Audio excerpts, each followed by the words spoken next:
এই এই তুমি কে কিছু না বলে হরার করে গরমে ঢুকে বললে?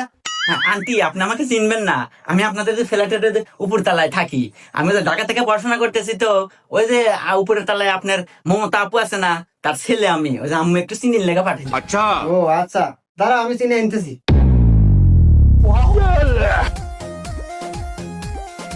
এই নাও চিনি।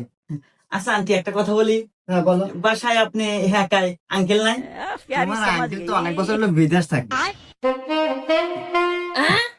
সমস্যা নাই ভাবি, আঙ্কেল নাই তো কি হয়েছে, আমরা তো আছি, যদি কোনো কিছু দরকার হয় ডাক দিয়ে। এই ছেলে তুমি কি কি বুঝতে পারছাও? না না, ওই যে বললাম যে বাজার থেকে যদি কোনো কিছু আনার প্রয়োজন হয় ডাক দিন ভাবি, আমরা তো আছি। এই ছেলে দাও। এখনকার ছেলে পেলে তা আমার বিদেশ দেখি ভাবি।